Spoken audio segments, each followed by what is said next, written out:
vous envisagez des études de bio-ingénieur, à Jean Blou Agrobiotech, on vous offre un programme conçu sur base des attentes des professionnels. Ils vont vous engager à la fin de vos études et donc c'était important de les écouter pour savoir quelles sont les qualités qu'ils attendent chez les jeunes diplômés. Sur ces bases-là, on a réfléchi à nos programmes, on les a vraiment construits pour accompagner les étudiants de la première bachelier jusqu'à la deuxième master pour que vos projets professionnels puissent se développer.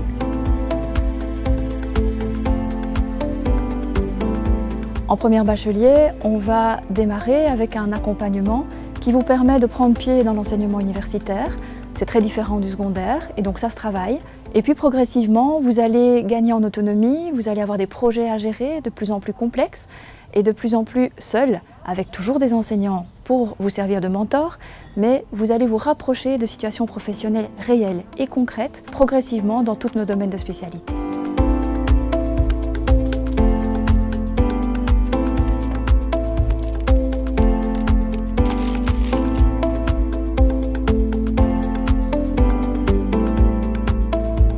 On a identifié les compétences des bio-ingénieurs. On leur demande d'analyser des systèmes complexes, parce que ce sont des systèmes qui jouent avec le vivant.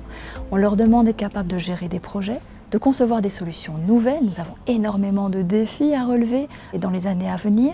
Et on leur demande aussi d'être capables d'agir en professionnel, c'est-à-dire de collaborer, de discuter avec d'autres professions et de travailler évidemment en anglais à l'international. Ça, c'est un petit peu le cahier de charge de notre formation et on le décline en activités tout au long du programme.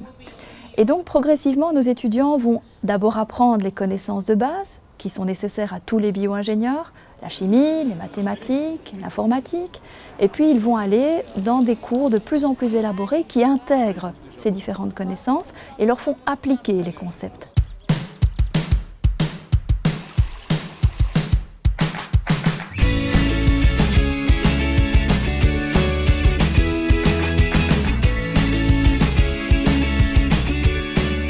Alors les débouchés sont extrêmement nombreux.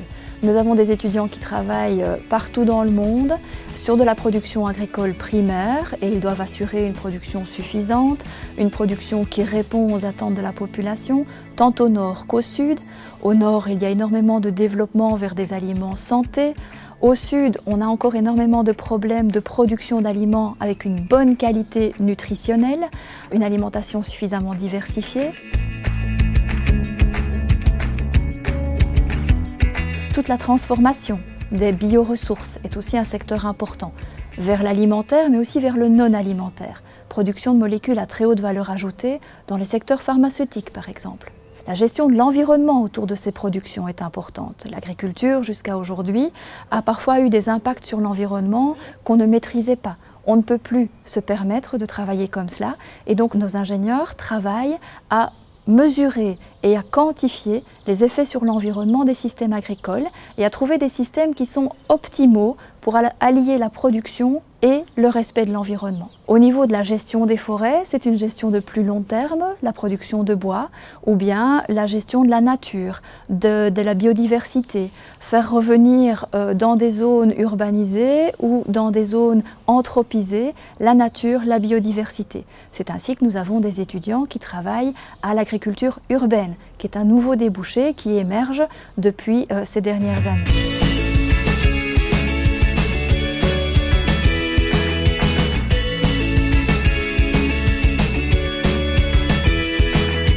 Nous avons organisé les horaires en master pour que les étudiants aient du temps pour réaliser les projets qui leur tiennent à cœur dans leur formation. Ils identifient des choix de cours, ils ont donc des projets à réaliser, ils identifient des stages, des entreprises dans lesquelles ils veulent séjourner, ils ont un TFE, un travail de fin d'études à la fin de leur cursus, et donc ils ont besoin de temps pour travailler à cela, parfois seuls, parfois en groupe.